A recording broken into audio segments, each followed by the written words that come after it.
Hello friends, स्वागत है आपका वीके स्टडी 2.0 में। आज हम स्टार्ट करने वाले हैं मास वेट एंड डेंसिटी का ऑब्जेक्टिव टाइप क्वेश्चन। जितने भी हमारे एएलपी 2019 में आए हैं प्रीवियस ईयर क्वेश्चंस, सभी को हम देखेंगे। ठीक है। जो हमारे आए हुए हैं एएलपी 2019 में जितने भी क्वेश्चंस आए हुए हैं उसके बारे में हम आज चर्चा करेंगे। ठीक है। तो ज़्यादा देरी ना करते हुए क्वेश्चन को हम स्टार्ट करते हैं। ठीक है। एक बात आपसे बताना है फ्रेंड्स, हम आप पहले स्टार्टिंग नहीं बताएंगे। अब पहले इसको देख लेते हैं। अब मुझे पता है कि आप लोग सिटी इंस्ट्रूमेंशन में लगे होंगे कि क्यों नहीं आ रहा है, क्यों नहीं आ रहा है। देखिए फ्रेंड्स, अब इसमें को हम कुछ नहीं कर नहीं सकते। आप पहले इस पर ध्यान दें, फिर उसके बाद देखते हैं आज आ जाएगा शाम तक या कल देखते हैं। अब कोई कंफर्म नहीं है वैसे। ठीक है। चलिए देखिए स्टार्ट करते हैं।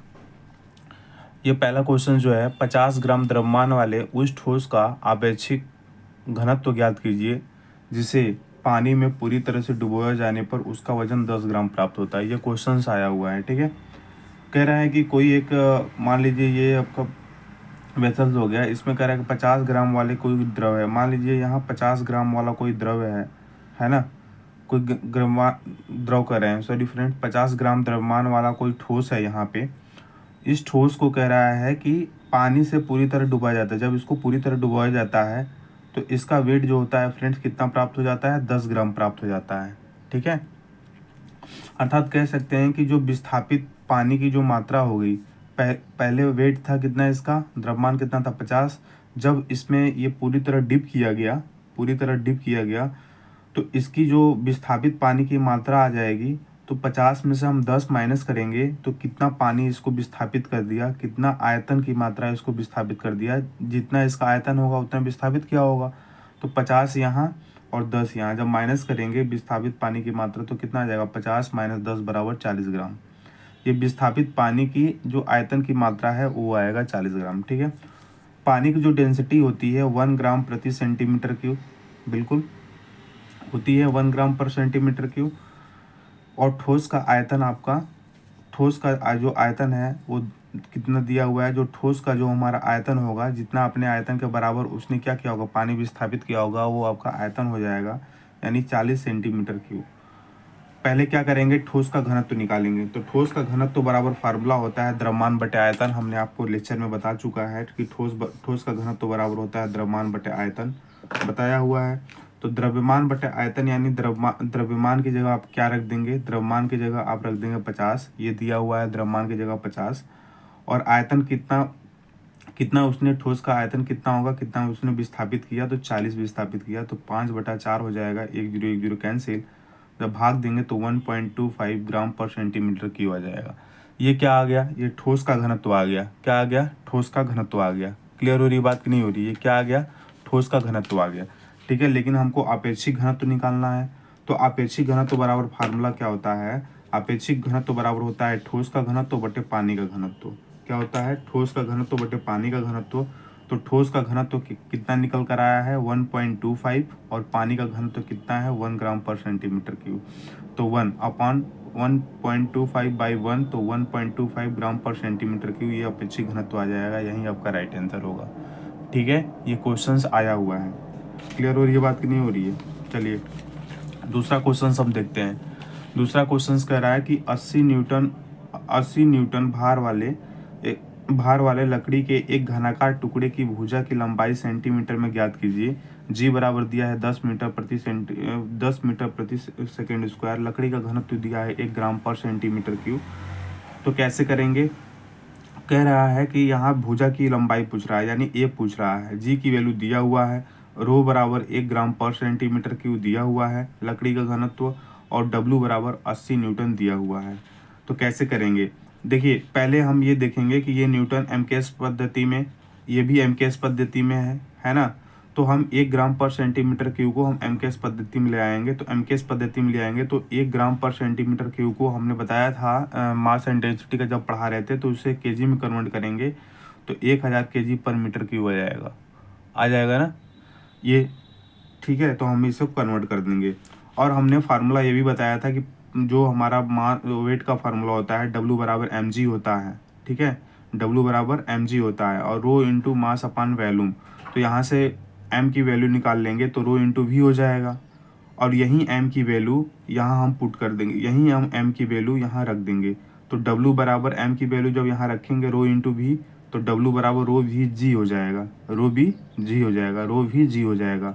एक हमारा जो है यहीं हमारा भार वाला टुकड़ा लकड़ी का है, जो क्या है, टुकड़े की भुजा की लंबाई इसी को ज्ञात करना है। ये घन टाइप है, ठीक है। ये हाँ आप क्या होगी, ये आपकी भुजा होगी, इसी की लंबाई बताना है।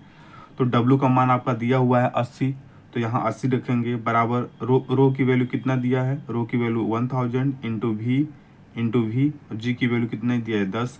तो यहाँ से भी बराबर लेंगे तो 80/1000/10 हो जाएगा, 1 0 0 कैंसिल, तो एक क्यू बराबर 8/1000। तो ए बराबर हो जाएगा, इसका क्यू करेंगे, इसको क्यू हटाएंगे तो 2/10 हो जाएगा, ये मीटर में जाएगा। बट यहाँ कह रहा है कि लंबाई सेंटीमीटर में ज्ञात कीजिए। तो लंबाई सेंटीमीटर में ज्ञात करने के लिए हम क्या करेंगे, ये मीटर है तो 100 का मल्टीपल कर देंगे, तो 1 0 0 कैंसिल हो जाएगा, तो आ जाएगा 20 centimetre is the right answer. Clear हुआ कि बात नहीं हुआ, है ना। रिवीजन करिए फ्रेंड्स। उसके बाद तीसरा क्वेश्चन देखिए, कह रहा है कि 2 सेंटीमीटर भुजा वाले लोहे के घन का द्रव्यमान ज्ञात कीजिए, और लोहे का घनत्व तो आपका दिया है 7.8 ग्राम पर सेंटीमीटर क्यूब। अब देखिए घन का आयतन बराबर, घन का आयतन क्या होता है, देखिए ये कोई आपका 2 सेंटीमीटर वाला एक भुजा वाला घन है, इसका हमें मास बताना है। तो घन का आयतन क्या होता है, ए क्यूब। तो ये बराबर 2 दिया है, तो 2 का क्यूब बराबर 8 सेंटीमीटर क्यूब आ जाएगा, ठीक है। अब पूछ क्या रहा है कि घन का द्रव्यमान ज्ञात कीजिए, तो रो इक्वल टू होता है मास अपान वॉल्यूम। तो एम मास बराबर हो जाएगा रो इंटू भी।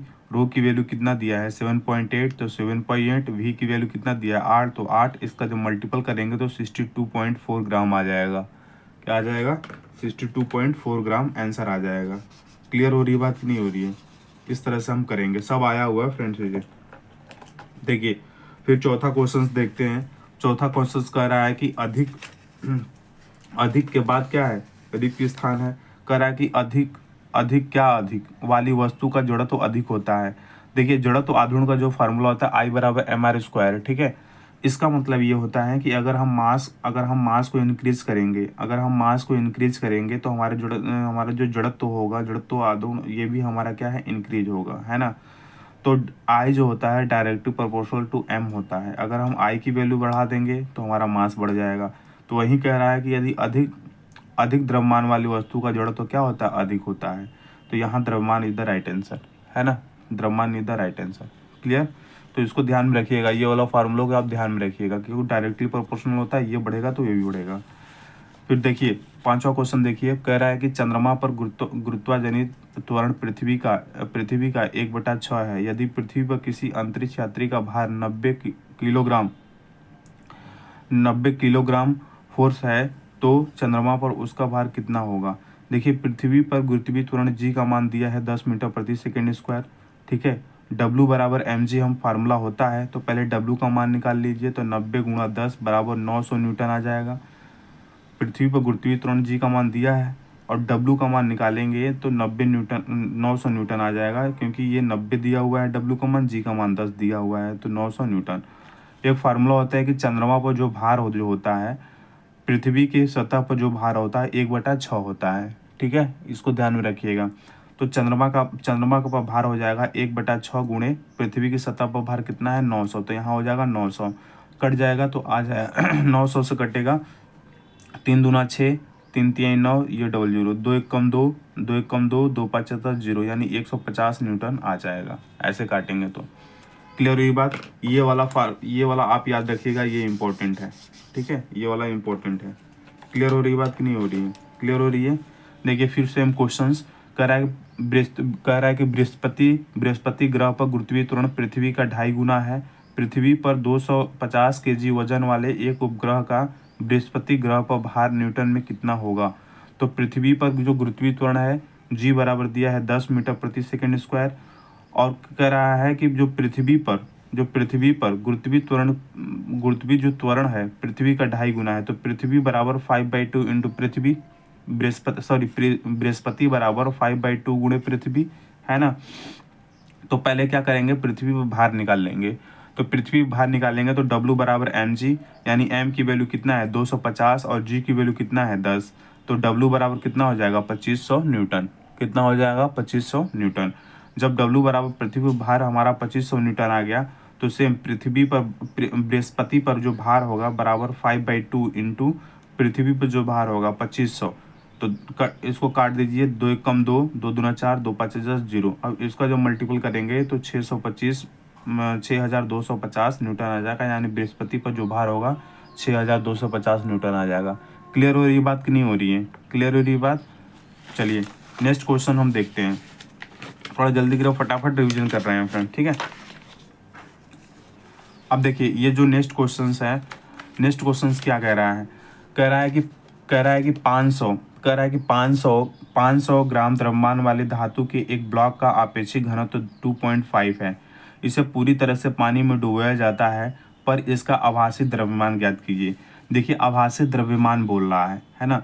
तो आपेक्षिक घनत्व बराबर एक फार्मूला होता है, वास्तविक द्रव्यमान फिर वास्तविक द्रव्यमान माइनस आभासी द्रव्यमान, ये फार्मूला होता है, बहुत इंपॉर्टेंट है, ठीक है। आपेक्षिक घनत्व बराबर वास्तविक द्रव्यमान बटे वास्तविक द्रव्यमान माइनस आभासी द्रव्यमान। देखिए आपेक्षिक घनत्व कितना दिया है 2.5 बराबर वास्तविक द्रव्यमान कितना दिया है 500, तो 500 बटा वास्तविक द्रव्यमान 500 माइनस आभासी द्रव्यमान को हम x मान लेंगे, ठीक है। फिर हम क्रॉस मल्टीपल करेंगे, 2.5 इंटू 500 माइनस एक्स बराबर ये हो जाएगा 500, ठीक है। इसका मल्टीपल इसमें कर देंगे तो 1250, इसका मल्टीपल इसमें 1250, इसका मल्टीपल इसमें करेंगे माइनस 2.5x इक्वल टू 500। तो 2.5x बराबर इसको इधर लाएंगे तो 750 हो जाएगा, 750। x बराबर 750 बटे 2.5 बराबर, इसको जब सॉल्व कीजिएगा 300 ग्राम आएगा आंसर। कितना आएगा? 300 gram with the right answer. Clear हुई बात? कुछ नहीं है, ये फार्मूला बस याद करना है, आपेक्षिक घनत्व बराबर वास्तविक द्रव्यमान बटा वास्तविक द्रव्यमान माइनस आभासी द्रव्यमान। ये फार्मूला याद रहेगा आपका, हो जाएगा। ALP 2018 में क्वेश्चन वो 19 में आया हुआ है, 19 में पेपर हुआ था ना, तो 19 में पेपर CBT 2 का हुआ था, तो आया हुआ है क्वेश्चन, ठीक है। चलिए 8वां नंबर देख लीजिए। 8वां नंबर कह रहा है कि 5 metre into 2 metre into 1 metre माप वाले केरोसिन से पूरी तरह भरे हुए एक टैंक का द्रव्यमान केजी में ज्ञात कीजिए। केरोसिन का घनत्व तो दिया है 800 ग्राम पर मीटर क्यूब दिया हुआ है, ठीक है। ये कोई हमारा एक घनाभ टाइप है। इसका लेंथ दिया है 5 मीटर और इसका वृत्त दिया है 2 मीटर और इसकी हाइट दिया है 1 मीटर। तो घनाभ का आयतन क्या होता है? LB इंटू एच होता है, LB एच होता है। तो 5 इंटू 2 इंटू एच का 1 हो जाएगा, तो आयतन क्या होगा? 10 मीटर क्यूब हो जाएगा ना, 10 मीटर क्यूब। हमने आयतन निकाल लिया और केरोसिन का घनत्व तो दिया है 800 केजी पर मीटर क्यूब। तो रो बराबर होता है द्रव्यमान बटा आयतन, लेकिन रो बराबर होता है द्रव्यमान बटे आयतन, लेकिन हमसे क्या पूछ रहा है? द्रव्यमान पूछ रहा है। तो द्रव्यमान बराबर क्या हो जाएगा? Rho into we. रो की वैल्यू कितना दिया है? 800। वी की वैल्यू कितना दिया है? 10। मल्टीपल कर देंगे तो m बराबर कितना आ जाएगा? 800 kg। कितना आ जाएगा? 800 kg द राइट आंसर। समझ बात आ रही है ना? ये वाला क्वेश्चन बहुत इंपॉर्टेंट है फ्रेंड्स, ठीक है। चलिए यहाँ कह रहा है 9 में कह रहा है कि गुरुत्वीय त्वरण पर सौर्धिक होगा। गुरुत्वीय त्वरण सबसे ज़्यादा कहाँ होता है? तो गुरुत्वीय त्वरण सबसे ज़्यादा जो आपका गुरुत्वीय त्वरण सबसे ज़्यादा कहाँ होता है? तो ये ध्रुवों पर होता है। कहाँ होता है? ध्रुवों पर होता है। गुरुत्वीय त्वरण सबसे ज़्यादा कहाँ होता है? तो ध्रुवों पर होता है। क्लियर हो रही है बात? चलिए अब देखिए 10वां नंबर क्वेश्चन कह रहा है, सेम जो हम ऊपर बताए हैं आपको उसी तरह से है। कह रहा है कि 6 मीटर गुणा 8, 6 मीटर ये सेंटीमीटर है, सॉरी 6 सेंटीमीटर है ना। देखिए ये कह रहा है कि 6 सेंटीमीटर गुणे 8 सेंटीमीटर गुणे 5 सेंटीमीटर माप और 1.92 न्यूटन भार वाले लकड़ी के एक टुकड़े का घनत्व केजी पर मीटर क्यूब में ज्ञात कीजिए, यदि जी बराबर दिया है 10 मीटर प्रति सेकंड स्क्वायर, है ना। टुकड़े का जो घनत्व दिया है ये दिया है किसमें? केजी पर मीटर क्यूब में दिया हुआ है ना, केजी पर मीटर क्यूब में दिया हुआ है, यानी MKS में, ये भी MKS में, ये भी MKS में। तो इसको भी हम सेंटीमीटर को भी MKS में कन्वर्ट कर लेंगे। कैसे करेंगे? देखिए यहाँ है आपका W बराबर mg, है ना फार्मूला ये। और पहले इसका आयतन निकाल लें, तो V बराबर ये कैसा है? बोल रहा है कि घनाभ साइज का है, तो घनाभ का आयतन L गुणे B गुणे H होता है। तो 6 गुणे 8 गुणे 5 यानी 240 सेंटीमीटर। बट इसको मीटर में कन्वर्ट करना है, तो 100 से भाग जब देंगे इसमें 100 से, तो 2.4 मीटर आ जाएगा। तो इसका आयतन कितना हो जाएगा? 2.4 मीटर, है ना। W बराबर mg फार्मूला होता है, W का मान हो जाएगा 1.92 इक्वल टू m जो मास है आपका, m जो मास है इसका वैल्यू पूछ रहा है, तो मास इंटू जी का वैल्यू 10। तो m बराबर 1.92 अपॉन 10 हो जाएगा। जब इसको करेंगे ना फ्रेंड्स तो 0.192 हो जाएगा, क्योंकि 10 से डिविजल हो रहा है तो एक ये डेसिमल है यहाँ आ जाता है, तो 0.192 आंसर हो जाएगा, 0.192 आंसर हो जाएगा। क्लियर, ये m का मान आ गया। लेकिन हमसे क्या पूछ रहा है, हमसे पूछ रहा है कि डेंसिटी बताइए, क्योंकि दोनों अननोन थे हमारे लिए, है ना। दोनों क्या थे, अननोन थे, ना ही मास पता था ना ही आयतन पता था। तो रो बराबर होगा द्रव्यमान, द्रव्यमान कितना दिया है 0.192 और आयतन कितना दिया हुआ है 2.4 मीटर, 2.4 मीटर। जब इसको सॉल्व कीजिएगा ना फ्रेंड्स तो 800 ग्राम पर मीटर क्यू आएगा। कितना आ जाएगा 800 ग्राम, 800 ग्राम कह रहे हैं फ्रेंड्स, 800 केजी पर मीटर क्यू आ जाएगा, 800 केजी पर मीटर क्यू आ जाएगा, क्योंकि सभी को हमने किस में चेंज कर दिया, एम के एस में चेंज कर दिया। क्लियर। 11वां क्वेश्चन देख लीजिए, भूमध्य रेखा पर गुरुत्वीय त्वरण का मान कितना होता है। तो कभी भी क्वेश्चन पूछेगा कि भूमध्य रेखा पर गुरुत्वीय त्वरण का क्या मान कितना होता है, तो आप कहेंगे 9.78 मीटर पर सेकंड, मीटर प्रति सेकंड स्क्वायर होता है 9.78। क्लियर। चलिए 12वां नंबर कह रहा है 75 ग्राम द्रव्यमान के एक ठोस का सापेक्ष घनत्व क्या होगा यदि पानी में पूरी तरह से डूबे होने पर उसका भार 25 ग्राम होता है। आ गया क्वेश्चन। ये कोई आपका मान लीजिए लिक्विड है, इसमें लिक्विड भरा हुआ है ना। और जो हमारा इसमें जो लिक्विड भरा हुआ है और जो इसका जो द्रव्यमान है, इसका जो वेट होता है, जो भी आपका ठोस है, इसका 75 ग्राम है। जब इसको डिप किया जाता है इसका भार कितना होता है 25 हो जाता है। तो हमने बताया था कि पहले इसकी कितना आयतन की मात्रा हो गया उसको निकालेंगे, तो 75 में से आप 25 घटा देंगे तो 50 ग्राम आ जाएगा, और ये आयतन के बराबर होगा। क्यों? क्योंकि जितना उसका आयतन होगा उतना आप पानी का जल का विस्थापन किया होगा। क्लियर। तो रो बराबर होता है द्रव्यमान बटा आयतन, तो 75, द्रव्यमान 75 और आयतन कितना 50। जब कैंसिल करेंगे तो 3/2 आ जाएगा। 25 25 25 दूना 50, 25 3 75, तो 3/2 यानी भाग देंगे तो 1.5 आ जाएगा। तो कितनी आ जाएगी हमारी डेंसिटी 1.5, और किस में आ जाएगा ये ग्राम, ग्राम पर सेंटीमीटर क्यूब, ग्राम पर सेंटीमीटर क्यूब। क्लियर। ये सब क्वेश्चंस आए हुए हैं फ्रेंड्स। ठीक है। हाँ फ्रेंड्स, मैं ये बताना चाहूँगा आपको कि फ्रेंड्स अगर आपको ऑब्जेक्टिव पसंद नहीं आता है, जैसे मैं कल का वीडियो अपलोड किया हूँ उस पर आप लोग फ्रेंड दोस्तों के साथ शेयर नहीं कर रहे हैं। ठीक है। और मैं क्या करता हूँ, मैं भी तो तैयारी करता हूँ, लेकिन कहने का बात ये है फ्रेंड, जो हम जहाँ जहाँ से हम क्वेश्चंस लाते हैं मैं आपको शेयर करता हूँ। शेयर इसलिए करता हूँ कि आप भी पढ़ सकें और आप भी अच्छे मार्क्स ला सकते हैं। ठीक है।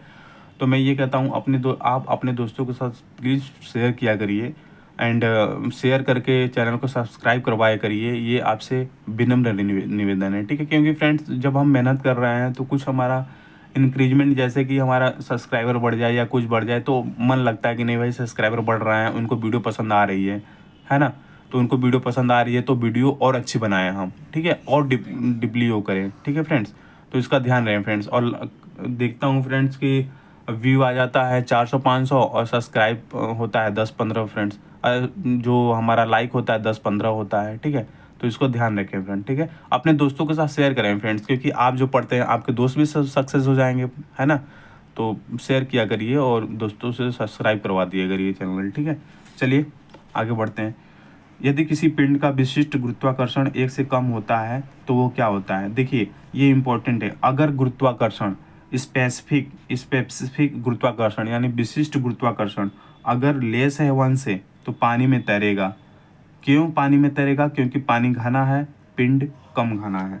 इसका मतलब जो जी है ना हमारा गुरुत्वाकर्षण, हमारा जो है विशिष्ट गुरुत्वाकर्षण जो है, अगर हमारा विशिष्ट गुरुत्वाकर्षण इज लेस देन 1 है तो क्या होगा, ये पानी में तैरेगा। क्यों? क्योंकि पानी घना है, पिंड कम घना है। पानी क्या है, घना है, पिंड क्या है, कम घना है।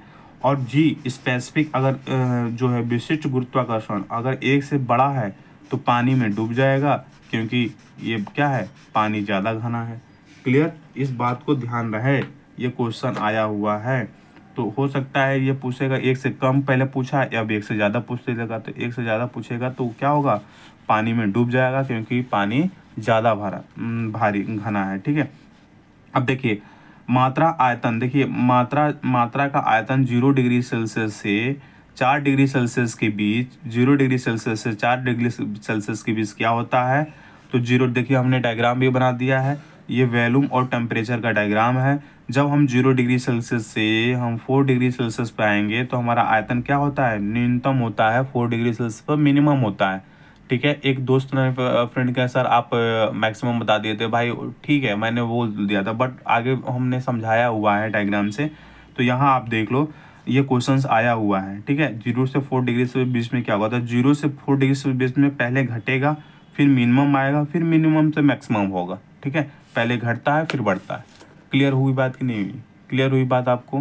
तो यहाँ आप क्या कहेंगे, घटता है। क्लियर? चलिए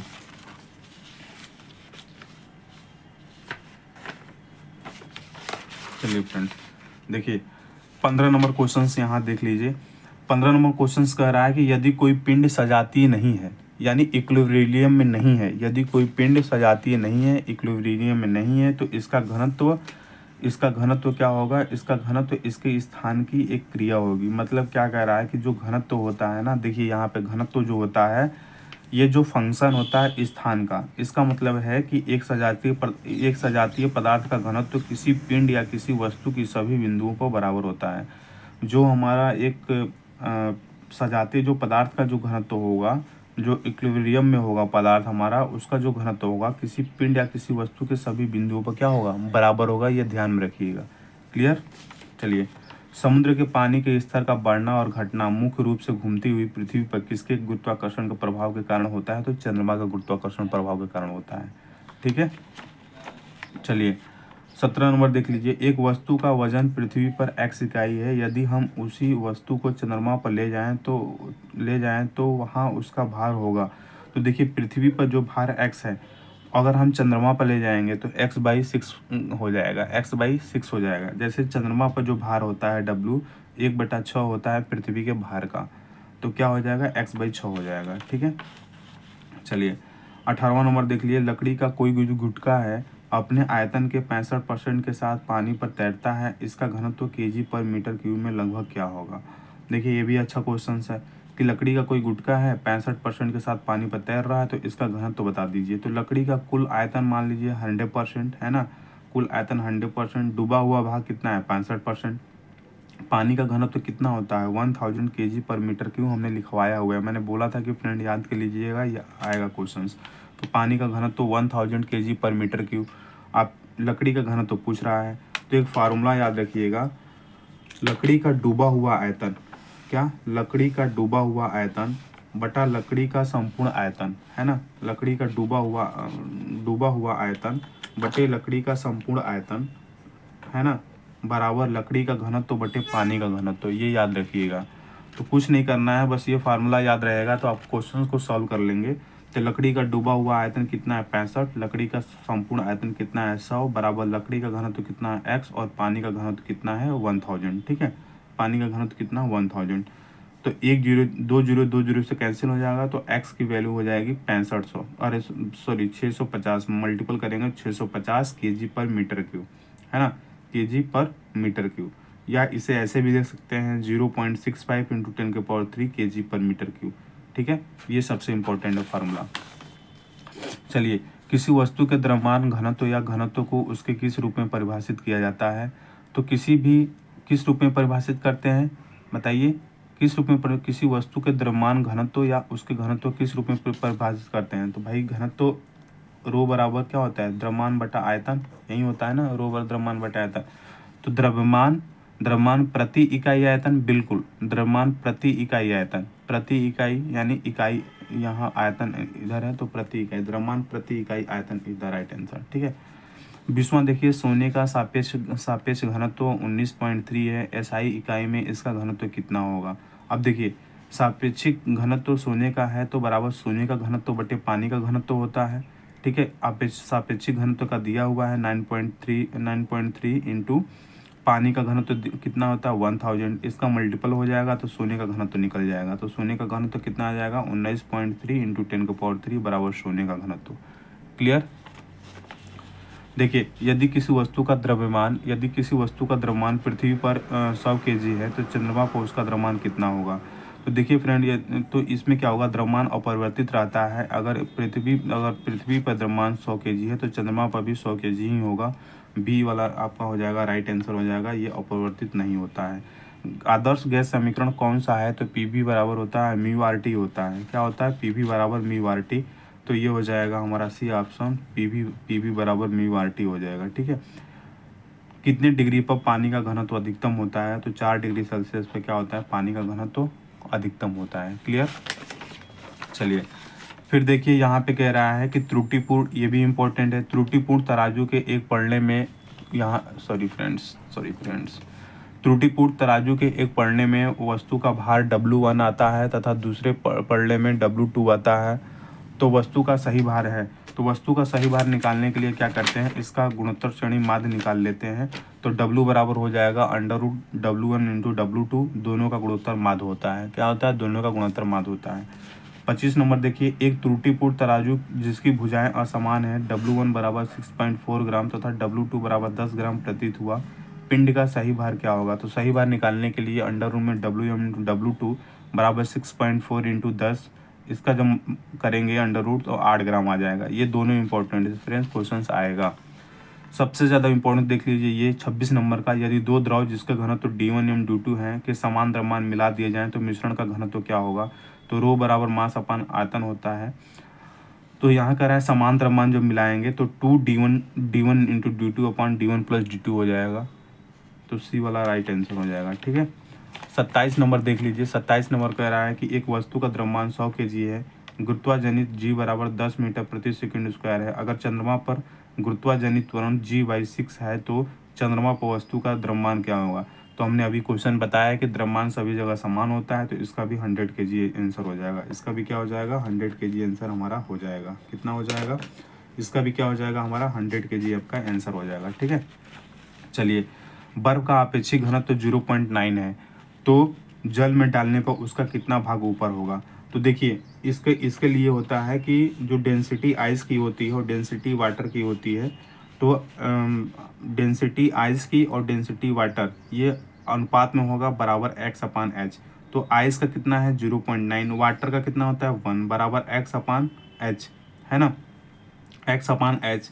तो h कितना h की वैल्यू 1 है ना, h की वैल्यू 1, हमें x की वैल्यू निकालना है, तो इसका क्रॉस मल्टीपल कर लेंगे तो 0.9 हो जाएगा। तो 0.9 भाग जल के ऊपर होगा, जल के ऊपर होगा, तो कितना अंदर होगा, तो 0.1 भाग अंदर होगा, है ना, कितना होगा 0.1 भाग अंदर होगा। क्लियर हो रही बात। चलिए देखिए, एक क्वेश्चन से भी है बहुत इंपॉर्टेंट, ये लॉजिक, समान आयतन वाले भिन्न भिन्न द्रव्यमान के 4 पिंडों M1 M2 M3 M2 वाले पदार्थ में किस पदार्थ का घनत्व सबसे कम होगा। देखिए यहाँ पे समझिए, थोड़ी सी मैं समझाता हूँ।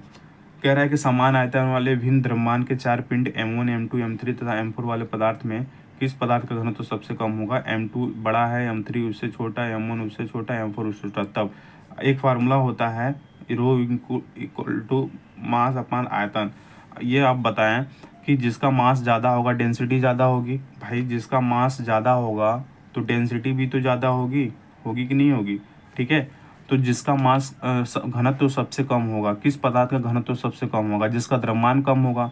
तो M4 का द्रव्यमान सबसे कम है, इसलिए डेंसिटी इसकी सबसे कम है। तो M4 is the right answer. Clear हुई बात कि नहीं हो रही है। ठीक है। फिर तीसरा कह रहा है कि समान द्रव्यमान वाले 4 पिंडों का आयतन क्रमशः V1 V2 V3 तथा V4 है, तो किस पिंड का पदार्थ का घनत्व सबसे अधिक होगा। तो देखिए ये तो दिया हुआ है, इसमें पूछ रहा है किसका घनत्व अधिक, तो वही वाला रो बराबर मास अपान आयतन, है ना। तो देखिए, अगर जिसका आयतन, अगर इसमें कह रहा है कि घनत्व सबसे अधिक होगा, इसका मतलब आयतन कम होना चाहिए, है ना, आयतन कम होना चाहिए। अगर आयतन कम होगा तो डेंसिटी क्या होगी, ज़्यादा होगी। तो डायरेक्टली प्रोपोर्शनल, इन्वर्सली प्रोपोर्शनल है ना। तो यहाँ पे क्या हो जाएगा, तो किस पिंड का पदार्थ का घनत्व सबसे अधिक होगा। तो किसका अधिक होगा घनत्व, किसका अधिक होगा, जिसका आयतन कम होगा। तो V1 is the right answer. तो V1 का क्या हो जाएगा, सबसे क्या हो जाएगा, घनत्व सबसे ज़्यादा हो जाएगा। ठीक है, क्योंकि V1 आयतन जब घटेगा ना, जब आयतन घटेगा तो डेंसिटी बढ़ेगी। क्लियर हो रही है बात, याद रखिएगा फ्रेंड्स। तो यहाँ यहाँ अब ऑप्शन दिया है कि V1 पिंड का हो जाएगा, तो V1 is the right answer. क्या हो जाएगा? V1 is the right answer. ठीक है। ठोस धातुओं को गर्म करने पर घनत्व क्या होता है? भाई ठोस धातु को अगर गर्म करेंगे तो इसका घनत्व क्या हो जाता है? बढ़ जाता है। ये वाला राइट आंसर। सामान्यतः किसी भी द्रव का घनत्व ताप बढ़ने पर क्या होता है? तो ताप बढ़ने पर बढ़ेगा, ताप बढ़ने पर बढ़ेगा। समान मात्रा में श्यान गाढ़े द्रव तथा अश्यान गाढ़े द्रव समान मात्रा में किसी भी द्रव का जो घनत्व होता है, किसी भी द्रव का जो घनत्व होगा जो समान मात्रा में होगा वो क्या होगा? किसी भी जो घनत्व का जो मात्रा होगा समान मात्रा में होगा वो क्या होगा? बताइए। किसी भी द्रव का जो है समान मात्रा में जो घनत्व होगा उसको क्या होगा? किसका ज़्यादा होगा, किसका कम होगा? फ्रेंड बताइए, किसका कम होगा, किसका ज़्यादा होगा?